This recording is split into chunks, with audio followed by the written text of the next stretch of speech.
Okay, let's talk about life in the emerging urban society of Europe, roughly just over a century. So, starting in 1840 to 1914, 1914 being a big date because that's the outbreak of World War One in Europe, an unbelievably bloody war that destroys much of Europe. Um, so we're looking at urbanization that's occurring. That is, we're looking at these modern processes, these modern changes, starting with that sort of age of enlightenment, scientific revolution, urbanization because of the industrial revolution, new ideologies that emerge in response to industrialization, all of that, which begins to usher in a modern age, a time when Europeans begin to notice that, life is different than it used to be.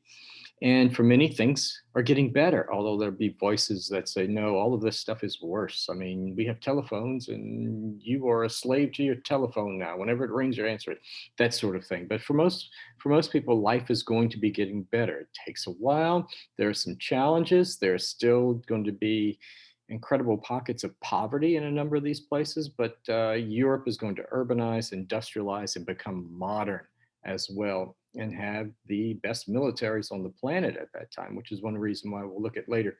Europe sort of branches out and establishes these colonial empires around the world. So life in urban society. We live in cities today. Most people who are around today live in cities. That is, you see a decline in the rural population. You don't need as many farmers, particularly if you have mechanization of agriculture. You don't need as many farmers. So let's look at some of this. There's Europe with a lot of the cities. Everybody knows about the main ones, the capitals, Paris, London, Berlin, Vienna, but some of these other cities are important around here. You got Munich over here, you've got Madrid, you've got Barcelona, Marseille, a port city in the south. So a number of cities.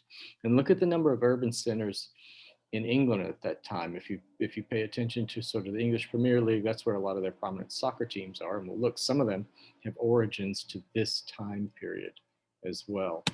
So let's look at this. What's going on in cities? Cities are places that are economically more advanced than the countryside. There are things to do, places to go, sights to see, new forms of entertainment, and these places expand rapidly. So these are huge, huge, important economic centers, and they grow up. Some of them grow up sort of overnight, and you have to try to provide housing.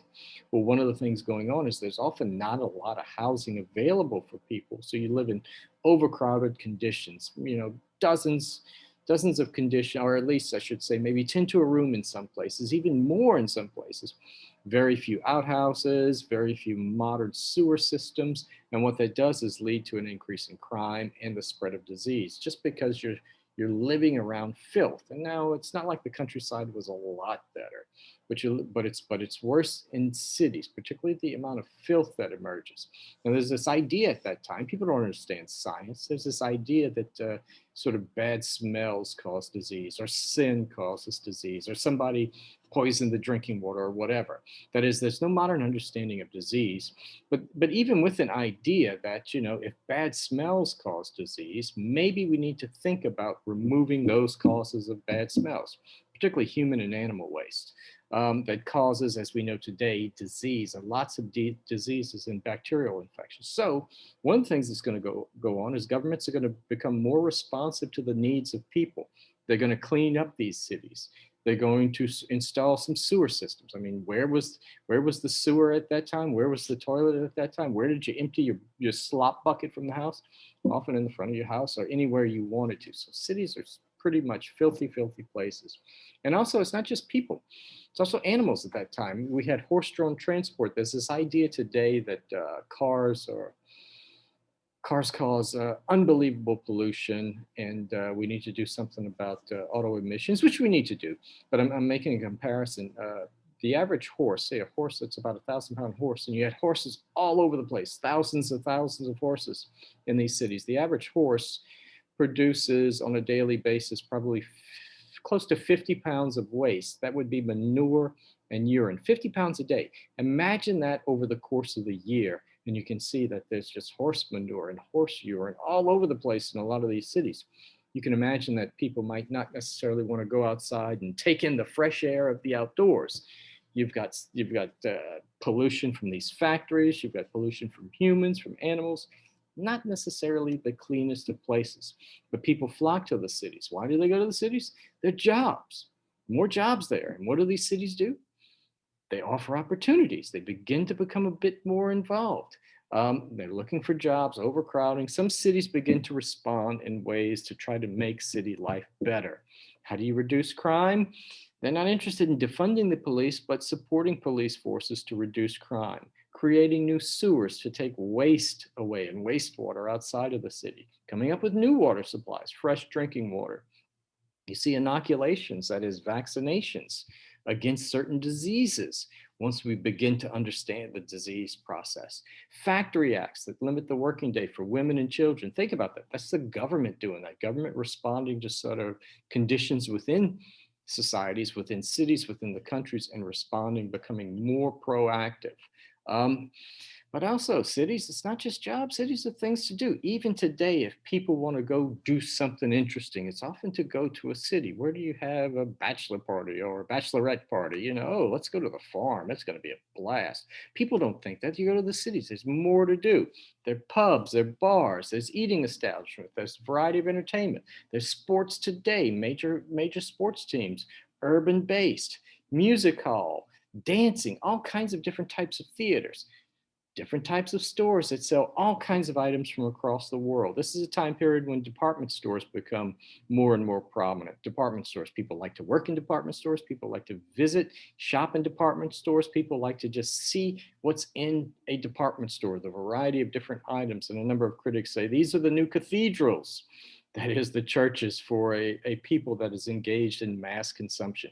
But if you have department stores, if you have music halls, if you have sports teams, it lets you know that people are beginning to make a little more money. Not everybody is rich and not everybody is poor. People tend to have a little more money in their pockets, but also cities are crime and filthy, and they have all kinds of things going on. If you look at the regulation of prostitution in Paris, maybe around 1850, you had about 50,000 prostitutes. And in London, it's a bit higher, as late as 1870, about 80,000 prostitutes. That's probably more per capita than you would find in cities today, because you have to remember that premarital sex was frowned upon at that time. So people frequently visited prostitutes instead of engaging in sex before marriage. We know what happens like before marriage. Usually led to marriage when women got pregnant. So there are probably more prostitutes. And today, you know, premarital sex is more accepted and open. And and prostitution is illegal, but there are not as many prostitutes. But taming the city, cleaning it up, becoming more responsive. There's an idea around called utilitarianism developed by Jeremy Bentham. It's an ideology that says, you know, we're not going to have a perfect society. We're not going to be able to come up with laws and regulations that fix everything. But we can come up with some ideas, some policies that really benefit most people. You know, will this new regulation, will this new intervention in the economy help everyone? Probably not. But this idea comes along that the greatest good for the greatest number is what we should be basing policies on. A reasonable policy should be based on whether it does a lot more good than bad, you know, and that's the concept of utilitarianism pushed for Jeremy Bentham. What works best, even though it's not perfect. A guy by the name of Edwin Chadwick, an urban reformer, starts getting involved in helping the poor. Let's provide more assistance to the poor.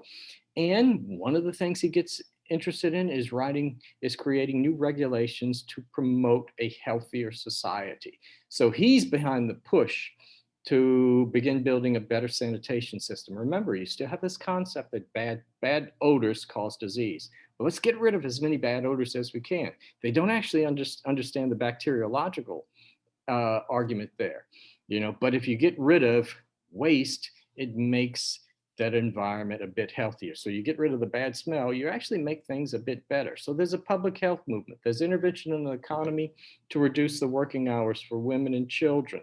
There are concepts that government actually has a role here to help more people, to help the greatest number of people, to promote the greatest good for the greatest number of people. So you begin to see a bit of a difference. Both conservative parties, not as much, but liberal parties as well, take on this idea that, you know, we do have some responsibility to our citizens. And one of the things that happens that helps governments and helps society later on are the important scientific changes that occur. Again, more scientific changes. This scientific change is going to relate to disease. What causes disease? Well, people are going to begin to make a connection that diseases are caused by bacteria and other living things that we cannot see around us, but they inhabit the world around us, and they are responsible for causing disease. So in this process of cleaning up filthy places, you're actually helping disease. But it's not until Louis Pasteur, a chemist, who himself lost 3 daughters to a disease, and it's not until he comes along and begins to study the fermentation process. That is, he's a chemist who is tasked with trying to figure out why some beer spoils, some wine sometimes spoils, and he sort of examines the fermentation process and notices that all these little organisms that are unseen to the human eye, you need a microscope, for instance, to see these things. They're involved in the fermentation process, which can be regulated by killing that bacteria. And so he comes up with this process we call pasteurization. We do it with milk. Milk has bacteria. If you heat it, you kill the bacteria and you make it safe. That idea is that there are these tiny organisms that are involved in the fermentation process. Maybe they're involved in disease as well. That becomes accepted. So Louis Pasteur is credited with the germ theory of disease. It's not bad smells, it's bacteria, viruses that cause disease. It's just these germs that cause diseases. It takes a while for people to accept this. You mean these little bitty things that we can't even see, that's going to kill a human being? Yeah, right. That's not going to do anything. You're just making this up. It takes a while for people to accept this, but this is the basis of modern medicine today. You go to a doctor today, you don't want a doctor to tell you that, oh, it must be some bad smells in your house that got you for the reason you have strep throat. No, they're going to understand the process and the specific bacteria that are involved in causing strep throat and give you an antibiotic, some sort of treatment that's developed, manufactured by industry to treat that disease. And that's what happens. The germ theory of diseases revolutionizes medicine. Robert Koch, who creates bacteriological cultures, examines some bacteria cause some diseases. That is, different bacteria cause different diseases, so you have to treat them differently. Joseph Lister, how do you reduce the prevalence of these bacteria, these viruses that cause diseases? Well, you need to clean and disinfect the environment. Use disinfectants to kill bacteria. One of the interesting things that used to happen for surgeons, well, I don't know if it's interesting, is that a surgeon was often use the same sort of surgical instrument on different patients, maybe wipe it on his gown or something on his clothes and just go from one to another. No, we understand now that you sterilize these instruments so that you don't transfer disease from patient to patient. There was a reason why so many people who had surgery died. It was because doctors didn't have sterilized instruments that they operated on. And notice what happens when you get this. You clean up the environment, you create sewer system, you have a germ theory of diseases, you disinfect hospital environments. The death rate from disease declines dramatically. And that leads to the modern age where we live much, much longer lives, where babies survive in particular and live to much more longer lives. We also have leaders who engage in urban planning. Napoleon III is going to be one of the ones who are most responsible for this. Basically, Napoleon III starts out and says, Paris has way too many revolutions. Paris has too many narrow streets where workers and others and rioters rebel. They put up barricades, and all of a sudden kings flee. Let's rearrange the way Paris looks. And what he does is hire this guy, Baron Haussmann, to sort of remodel Paris, get rid of the slums, get rid of the slums, build wider boulevards, that it's harder to put up barricades on wider boulevards. And plus, if you have really wide boulevards, the military can get to somewhere quickly. So they rebuild Paris into what is the marvelous city that is Paris today. If you go down a boulevard like the Champs-Élysées, where you have the Arc de Triomphe on one end and the Louvre, the Arc de Triomphe celebrating Napoleon, and the Louvre celebrating a museum with amazing, amazing artworks from the ancient world to sort of modern age as well. Paris is this marvelous city, and it's rebuilt by Napoleon III. Now, it had a military application with the wide boulevards. Even today, I was just on I-10, which is an interstate. That has a military application. Dwight Eisenhower later came along and had a major government program to build interstates across the country. And part of the construction process involved building roads that are wide enough to connect the country, but also wide enough for a military to use. And bridges had to be a certain height so that a missile could get under the bridge. So yeah, it connects us. It helps us in Louisiana get to the beach quicker on spring break, but there are other applications involved in that as well. And the thing about Paris is you see a lot of slums. One of the things about Paris, if you go to Paris, you notice that unlike American cities, where American cities have an inner city, used to be called a ghetto or something, now it's called an inner city. You don't really have that in Paris and other French cities. What the Parisians do is sort of build housing for the poor out in the suburbs. You know, Americans who are kind of wealthy move away from cities, even though they work there, to the suburbs. In Paris, you have housing for the middle class and upper class that's going to be built, and the poor are going to be pushed to the suburbs. You also have new forms of transportation, starting with horse-drawn streetcars. Remember that concept of waste. Later, electric streetcars when electricity becomes prominent. But Paris is a city that has wonderful parks, the Paris sewers. You can go look at that. Aqueducts to bring in new and fresh water, a fresh supply of water to Paris. It just becomes a model city for others to follow. And also, I just mentioned some of this distinctions among the population. Industrialization, like we see around us today, makes some people incredibly rich. People are just vastly richer than others. So you have these elites. Prior to industrialization, it was the aristocrats and the royal family. Industrialization creates a middle and upper middle class and an upper class based on wealth. You don't have to be an aristocrat, although they're still part of the elite. Many of them are rich because they're involved in these new industries, or they own land that some of the natural resources are extracted from. But businessmen as well, incredibly successful businessmen in finance, industrialists, become very wealthy. They can build their own castle as though they were an aristocrat, can't they? Because they're rich enough. Think about that today, how rich people who may come from humble beginnings can do whatever they want because they become enormously wealthy.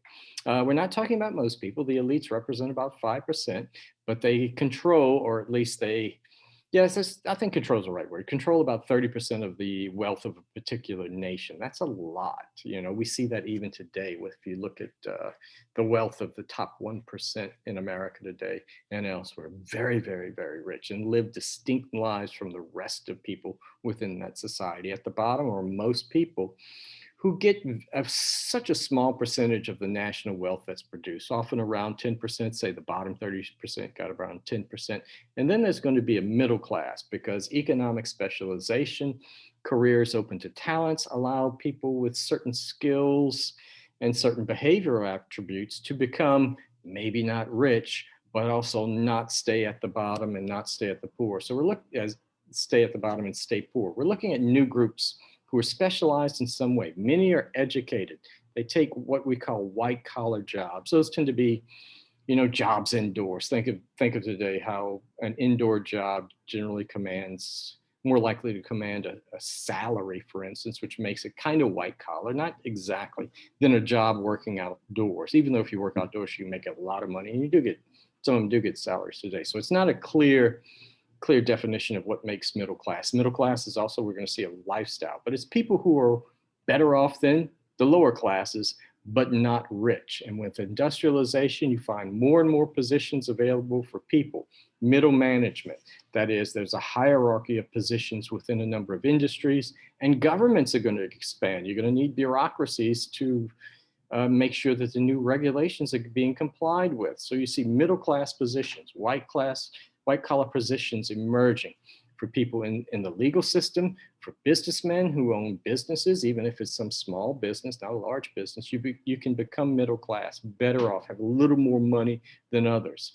New professions emerge. We're going to look at education a little later. You're going to need teachers. You need an educated population, and nursing profession takes off, opportunities for women. So the middle class, it really is a lifestyle as well.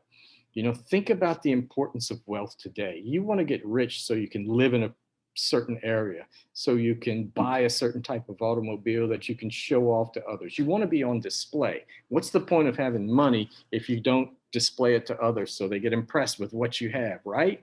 That sort of thing. It's a lifestyle. It makes you distinctive.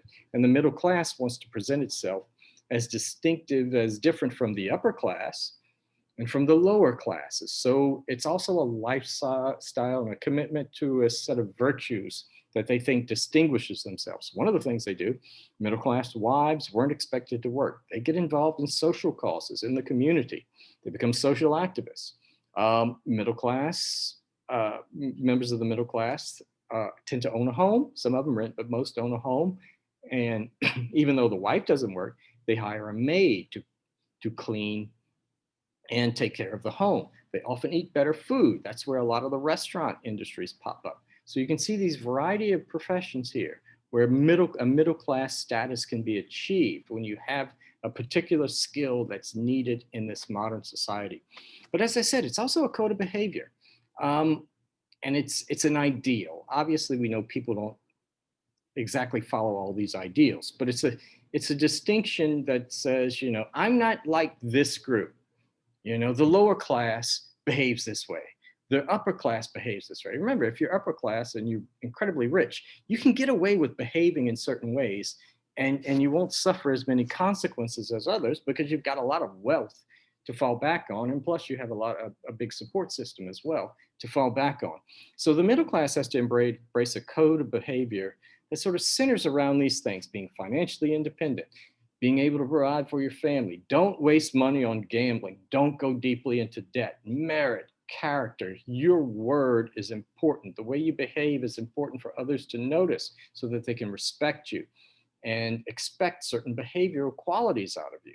You're supposed to work hard, dedicate yourself to education, becoming educated, and work hard, work long hours to achieve. And what do? When you achieve and you become financially independent, you save, you live modesty. You don't become a drunk, you lead a sober life.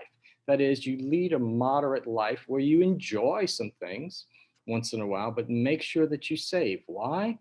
Because if you're middle class, you know that if you make a few mistakes, you can easily end up back into the lower class. And that's one of the things why they embrace these sort of behaviors. Now, these are ideals. We're human beings. We all have frailties and weaknesses, but these are ideals. But think about that. Today, even though America is divided by race and we have a lot of cultural attitudes about different ethnic groups in this country, we also have attitudes about rich and poor and middle class, where America is very much a class-based society where certain classes look at themselves as better or different, at least different in a better way than other classes in society and people who live in other classes. And you want to show that distinction in some way. Now, most people belong to the lower classes, even though the lower classes, there's a great variety among who's the lower class. In rural areas, you still have a lot of peasant farmers. Some of them who keep their possessions in the home. That is, the items they own plus the animals they own live inside the home. They don't eat, well, they rarely eat meat. It's mainly vegetables. And in some parts of Europe, even in France, you see peasants who still speak. They're not educated in a national public school, so they still speak the local dialect, which is often vastly different from the national language that's embraced in a country. Remember the Cajun French in South Louisiana, where the French language, at least that version of French that the Acadians had, was dominant throughout South Louisiana, with some variations around parts of South Louisiana. It was a little slightly different in West Louisiana than in, say, the Bayou region. And it's not until, say, the government comes along and says, no, you're going to public school, you're going to learn to speak English. We are going to stamp out this Cajun French dialect or Cajun French language. Well, that's what's going to happen in some parts of these countries. You have variations of English, variations of French, or completely different language. That because ethnic groups have a different history. No, we're going to have to get rid of that over time. But you see more of that in rural areas.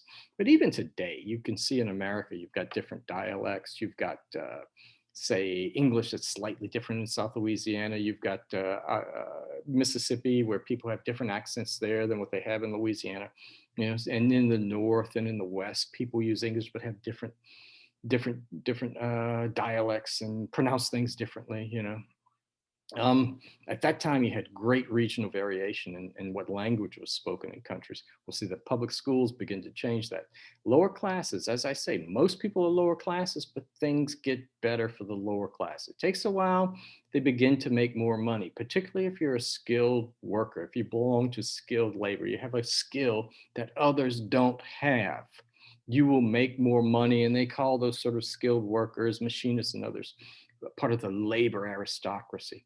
And a lot of the working class looks upon themselves as distinctive. We're not like the middle class. We don't have the same values. The middle class, oh, these are little fusspots who just think they're too rich and too good for people. So they embrace this sort of working class attitude and working class behavior. But over time, they're also attracted to the middle class. You want to make more money, so you maybe can move out of some of these working class neighborhoods and move into a middle class neighborhood where you can show off all the stuff you have based on your wealth. One of the distinctions between the lower classes and the middle classes is that lower class women worked. Lower class women always worked throughout history. That's one of the things.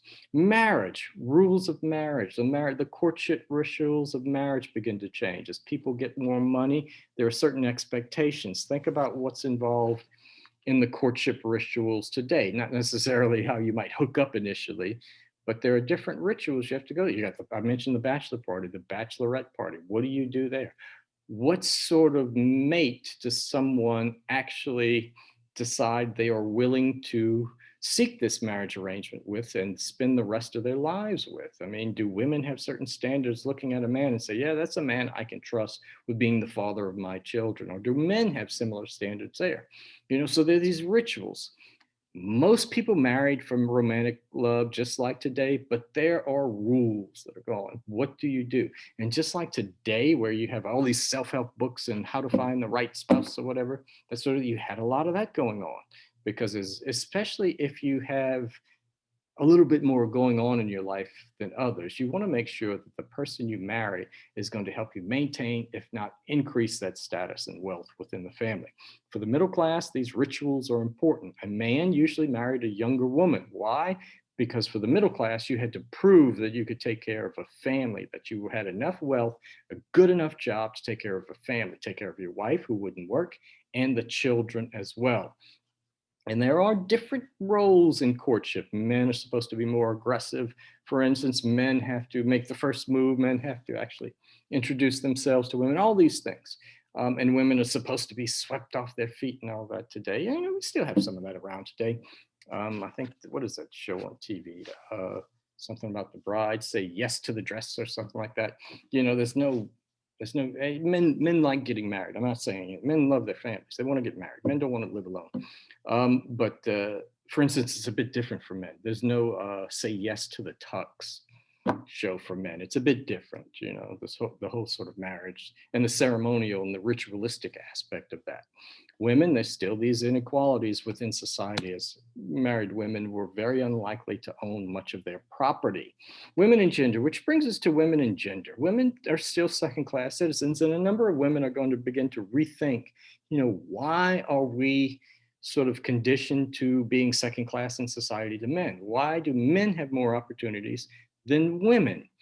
So there's inequality, there's legal inequality. It's enshrined in legal systems. Certain professions off limits. You can't sit on juries, for instance. But that begins to change. It really begins to change. More opportunities for work, and more women become educated. They go to school, they become educated. Even some universities at the end of the century accepting women, even in America, at the opening of the 20th century, 1900, something like 30% of the college degrees earned in America were earned by women.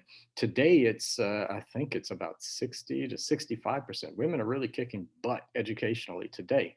But at that time, fewer options for women. Public education helps. Women embrace public education. You need to be educated to be a nurse and a teacher, even for secretarial work, little things. And of course, there's the famous Marie Curie, the chemist who won a Nobel Prize. But one of the things going on at that time is women, particularly middle-class women who are educated, they get involved in social reform efforts. And some of those social reform efforts are going to involve efforts to give women greater rights, like the feminist movement, which is going to become a little more influential, well, more and more influential.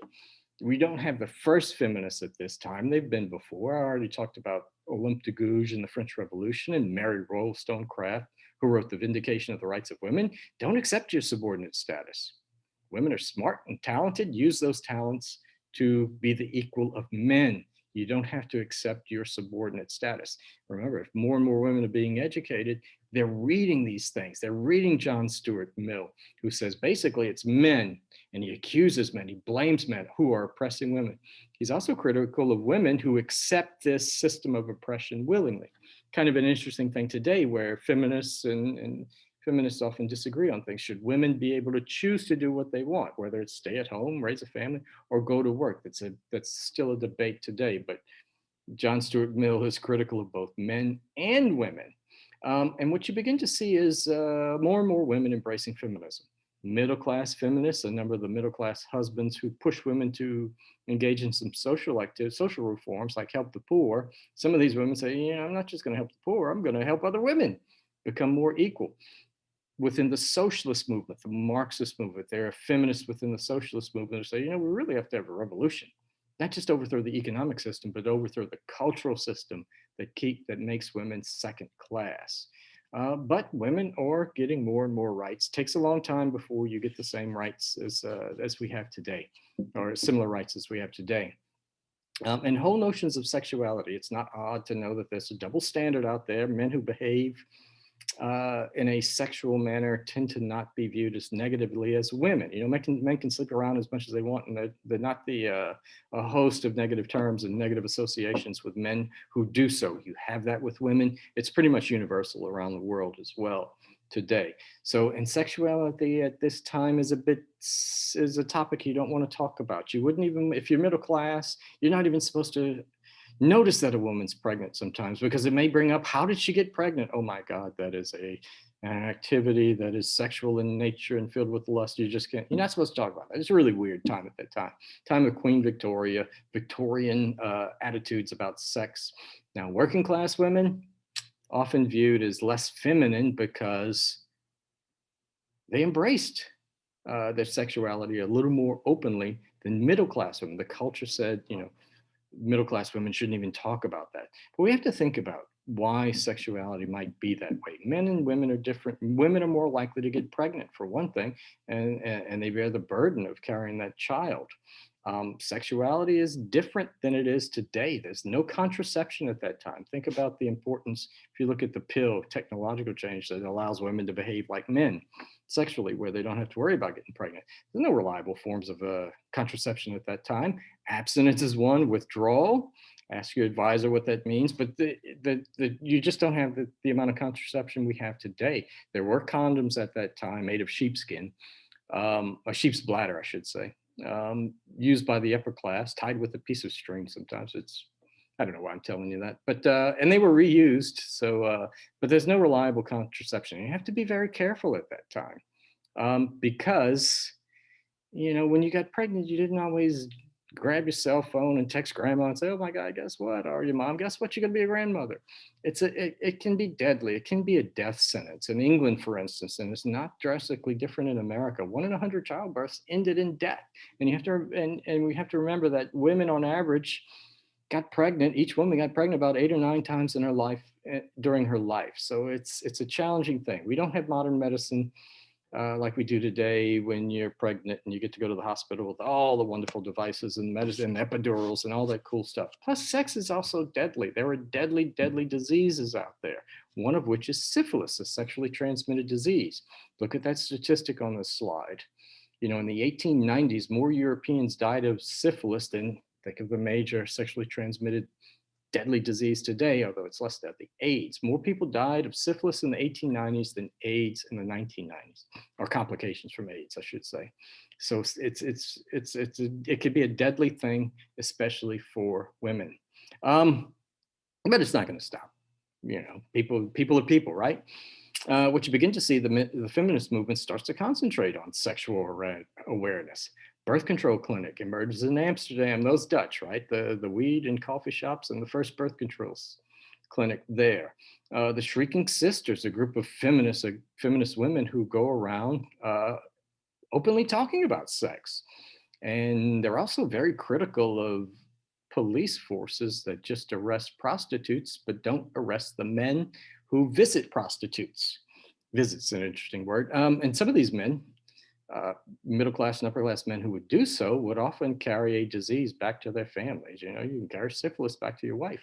It's a deadly disease. So you have the Shrieking Sisters. You have other feminists around saying, look at the new technological innovations coming along. Embrace this. One of the things that was very popular at that time is a bicycle. And it goes through weird designs. And I've never seen pictures of the bicycle with the giant front wheel on it. They finally figured that out. But the bicycle. Bicycle is going to be promoted by feminists as a liberating device, telling women to ride a bicycle. I sometimes in class talk to students and see a female student and I say, why are you dressed like a man? Which sounds like a truly stupid thing to say. Probably get me canceled today, but I don't care. Why are you dressed like a man? Basically, I see a student wearing pants, and nobody is going to think today that, oh my God, that student is dressed like a man. But it's not until the modern age that women decided to wear pants. Men mainly wore pants. Think about riding a bicycle in one of those huge gowns that a woman wore.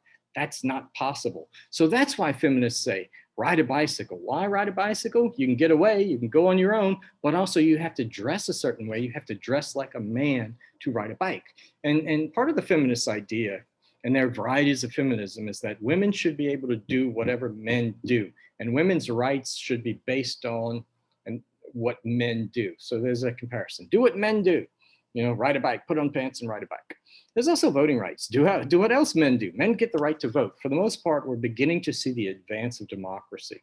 So there's a voting rights movement for women. Democracies didn't embrace voting rights for women. Women are beginning to wonder, you know, why should uneducated men get the right to vote when educated women don't have the right to vote? And so you begin to see more and more women pushing for the right to vote. There's a moderate movement in England called the National Society for Women's Suffrage.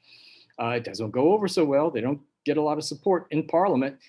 Then you get a violent movement, the suffragettes, led by Emmeline Pankhurst, and her daughters Sylvia and Christabel. Sound like good Southern women. Emmeline and Christabel and Linda Lou and all those, you know. Emmeline Pankhurst, the suffragettes, you know, they demand to be heard. They chain themselves to buildings. They go down one of the main streets in London, the shopping districts, with the expensive stores, and they have bricks in their purses, and they just smash the windows.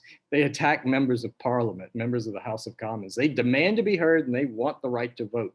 They engage in violence. One of them even dies, becomes a martyr for the cause. Emily Davison jumps in front of the king's horse at the Epsom Derby, which is Britain's version of the Kentucky Derby, a famous event. And she gets trampled over by the horse and dies, wearing a shirt that says "Votes for Women. We want the right to vote."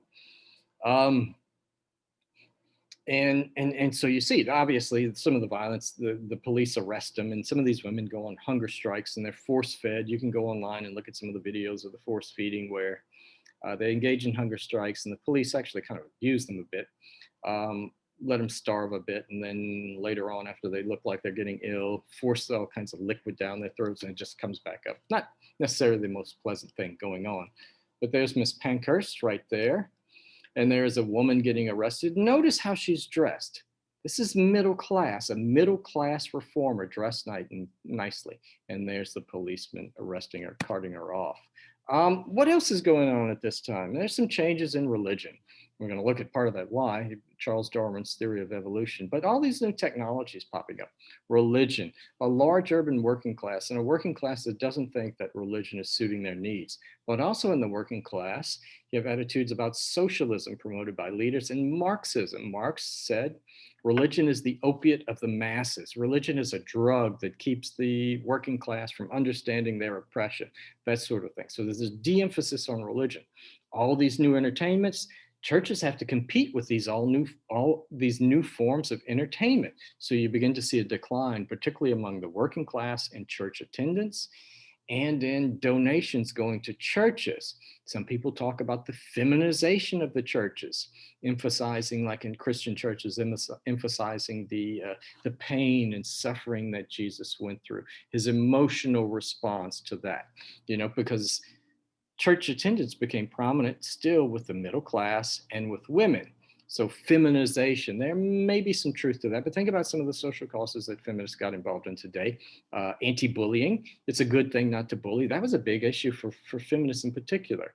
Anti-bullying campaigns to reduce violence in our society. And it actually has, that sort of thing. So you begin to see some of this. In response, you see some of the men who are trying to get the working class back to church, promoting things like called muscular Christianity. Jesus was a leader of men. He suffered, he took it like a man and endured that pain, that sort of thing, instead of other qualities. What else is going on that makes people perhaps less religious? Sports. Is religion the opiate of the masses, or are sports the opiate of the masses? What are more people likely to be doing on Sunday, going to church or watching football on TV, that sort of thing? Sunday used to be reserved for religion. Now it's reserved for entertainment and shopping, going to maybe a mall or a department store, those cathedrals of mass consumption. So sports become popular. England's soccer, because England has a world empire, soccer is the world's game, right? It's brought all over the place. Cricket, some people play cricket. It's a sticky wicket. I don't even know the rules of cricket. Cricket looks kind of weird to me. Rugby is popular, even around the world today. Rugby is more popular than American football around the world today. The Tour de France, we have that bicycle race today in France. Bicycle races were prominent. And a number of governments and others begin to promote this, to reduce violence, have people compete, join organized sports league. Military leaders thought, get people involved in sports so that they can stay physically fit. They also think this notion of teamwork will help improve their morals as well. They won't fight with each other as much. We'll see.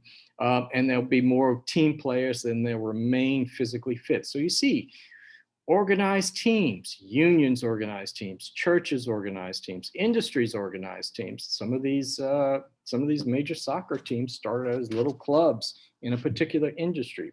Manchester United was one such club. Now it's one of the world's major sports teams. And they have professional sports where people go see them. You put on your colors, you wear I've got my little Nichols thing here. You put on your, say, red and gray and go to a Nichols game and cheer for the Colonels and yell at the other players because they don't support the Colonels or whatever, that sort of thing. You become very much emotionally attached to your team. Even today, some people incredibly emotionally attached to them. It ruins their week if their team loses, right? And they hate the other team and the people in the other team, even though if you lived in Alabama and went to the University of Alabama, instead of cheering for LSU, you might be an Alabama fan, that sort of thing. And you would travel because the railroads now have passenger cars where you travel.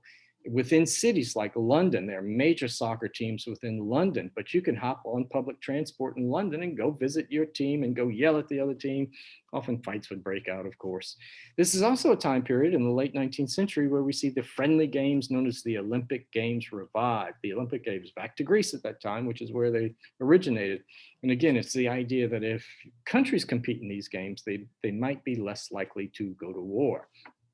What else is going on? Public schools are spreading and becoming compulsory. They're free. Public school is free because political leaders decide that society is just getting more complicated. Think about life today. You need an education just to become successful in life. It's rare for someone who is uneducated to become successful, or at least it's a whole lot harder if they don't have an education. A high school dropout is facing a very, very difficult life. Because of a lack of education. And there may be some behavioral attributes associated with that as well. And so education, they want an educated society. It requires that. You're moving to a cash economy, you got to know how to count. And it's not like this catches on with everyone. Parents have a kid working in the shop. You can't have that kid go and study math and science. And by the way, how many kids embrace education? Does little Johnny at age 10 years old want to go sit in school all day and learn how to do math? Probably not. So kids resist, parents resist. Imagine if you're on the farm, you require little Johnny to work on the farm. Johnny's got to guard the sheep. Who's going to guard the sheep if Johnny's off at school? So it's resisted by parents and by children as well, but it becomes compulsory. You have to go to education. And in these public schools, they teach patriotism. They teach you that you are English, you are British, and you need to honor this flag.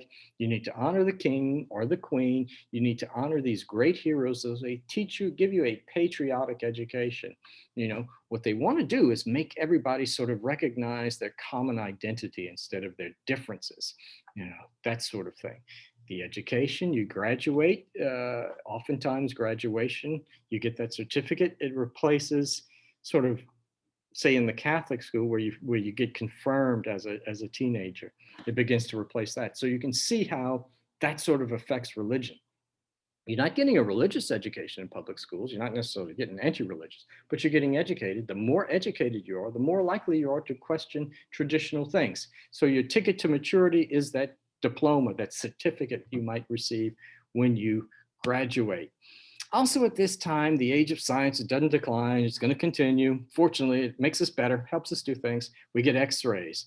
A German, Röntgen, comes up with x-rays. This is when we get the periodic table of element by Mendeleev. Gregor Mendel, studying all these little pea pods, develops notions of heredity. Later on, we're going to get this idea of the importance of genes and genetics and heredity that comes out of that. But you've got important figures in the sciences doing great work. Albert Einstein at the turn of the century with his theory of relativity, which I'm not going to explain to you because I really don't get it. Oh, well. There's some things I don't know. So anyway, I recognize my weakness. Auguste Comte also, sociology becomes a sort of field, a discipline to study. Auguste Comte, the father of sociology. That is, let's study society. And by studying society, we might understand how it works better. And we can use those laws, those ideas to make a better society. Charles Lyell in geology, advances in geology. The earth is really, really old. We think it's 4.6 billion today. Charles Darwin, he's going to write The Origin of Species, which talks about evolution in the animal kingdom. He's studying all these little birds and their beaks in the Galapagos Island and wondering why this one has this kind of beak, this one doesn't. And he comes to the conclusion that certain species that have adapted in order for them to survive in a particular environment. They have certain characteristics that best enable them to survive in a particular environment. And those characteristics are going to be passed down to their offspring. If you don't develop certain characteristics, you are going to be on the dead and evolutionary dead end. This is where you get the idea of evolution, natural selection. Natural selection is going on. It's not necessarily the strongest, you don't have to be a strong creature. You just have to be one that is able to adapt. A kangaroo is not going to survive in the Arctic for all that long, right? That sort of thing. Later on, he writes The Descent of Man, and oh boy, does that cause the biggest stir because he talks about human beings have also evolved as well. So we developed this theory of evolution, which is the basis of modern biology. That is, all these living things around us have certain characteristics that enable them to adapt in a particular environment. And those characteristics are passed down to their offspring. And that's why they survive and other species have died out. And it's happened even for human beings as well. That is, nature is out there. There's a struggle for survival in nature. The idea that you need to reproduce and survive and survive and survive.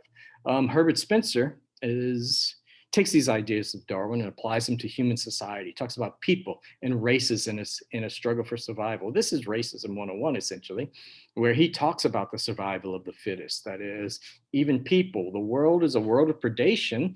What's going on with lions and gazelles? Do they get along and love each other and share coffee and chit-chat in the morning? No.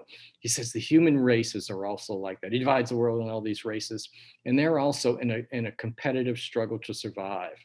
And he believes in concepts of superior races and inferior races. And the superior races are biologically obligated to go out and conquer others, engage in imperialism, engage in colonialism. Sometimes you can civilize them with your superior culture. For instance, you see Christian theorists at this time talk about Christianity as the superior religion. So we need to go spread Christianity to those inferior people who don't actually embrace Christianity just yet. There are ideas of social Darwinism about the poor. Why, for instance, you have, say you see a poor drunk man in the gutter. And what should the government do about that? What should happen?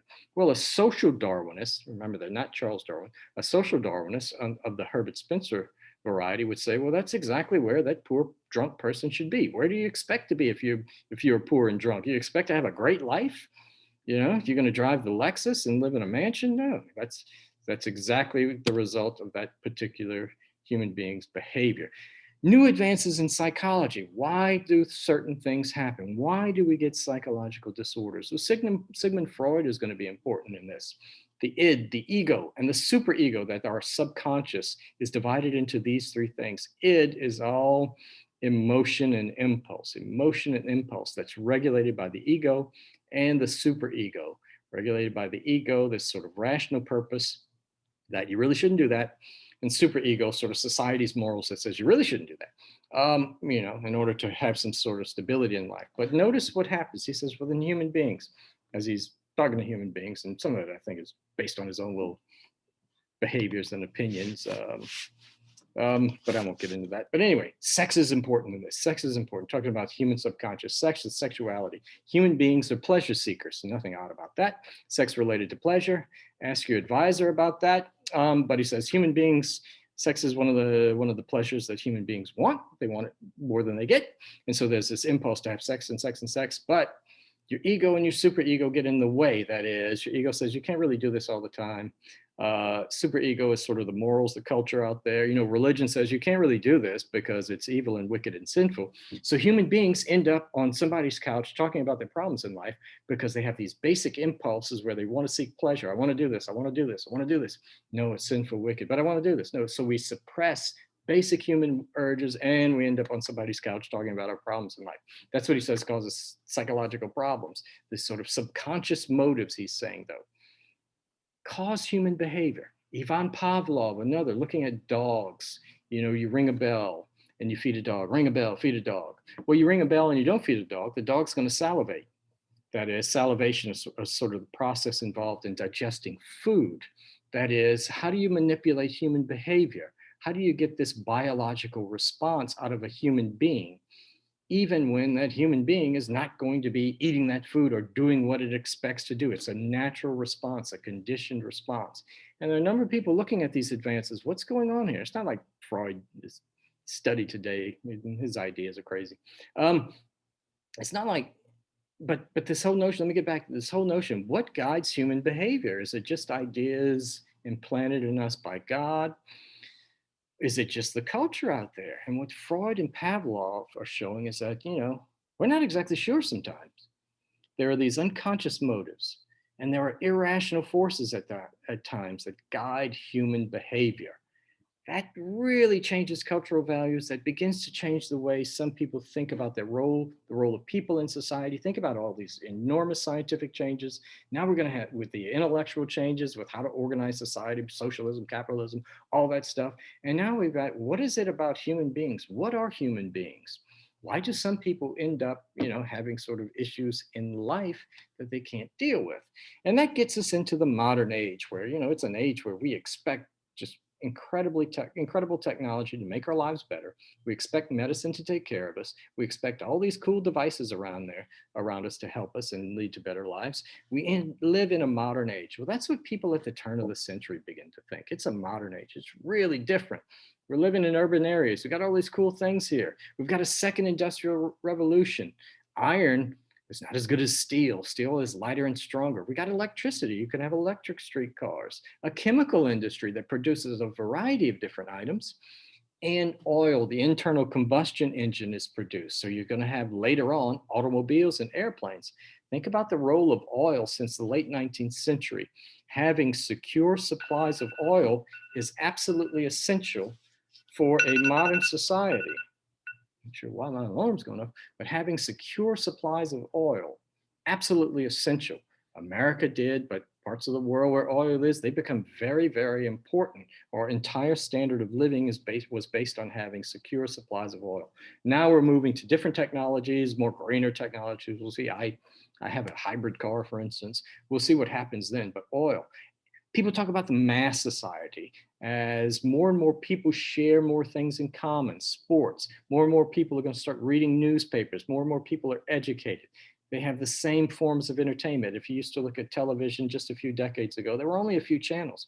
Most people watch the same thing. Now, entertainment, everything's varied and different. We'll see what changes that brings to society. Democracy is advancing in Western Europe, not all over the world, but democracy is advancing in Western Europe, and people begin to think that democracy is the best form of government, even though most people today don't live in a democracy. The state, as I said, is becoming more responsive. Public education, compulsory public education, cleaning up cities, cleaning up the environment, work regulations, regulations of health, those sorts of things, and stepping in to give people a day off for work, a holiday. The holy days were invented by the church, and those date back centuries ago. Now you get new holidays. Holidays today are created by governments, like the first one, bank holiday in England, and now any holiday that comes along we have is not going to be related to religion. It's going to be because a government somewhere came along and decided to give people a day off from work, a day to recognize a secular day. So you can see it decreasing the notion or the idea of what traditional religion means to people. And there's a good example of this, from France. There's a good book, Peasants into Frenchmen by Eugen Weber. He's got a passage in there which talks about peasants in rural areas. What was very common for century after century after century, where farmers would invite a priest to come bless their crops so that the crop would be abundant, so there would be enough food for everyone to eat. So you'd have a productive farming season. Well, over time, there is one of the local priests in France notices that he's being asked less and less and less to go bless crops. So he goes talk to one of these little peasant farmers and says, you haven't called me to come bless your crops in a long time. And the peasant farmer says, yeah, this stuff is better. And the stuff that he's referring to as being better than a Catholic priest's prayers or chemical fertilizers, the importance of chemical fertilizers. And notice today, you have some of the blessing of the fleet, blessing of a crop. It's really more symbolic because farmers are dependent on technology and things like industrially created fertilizers. And we'll stop there.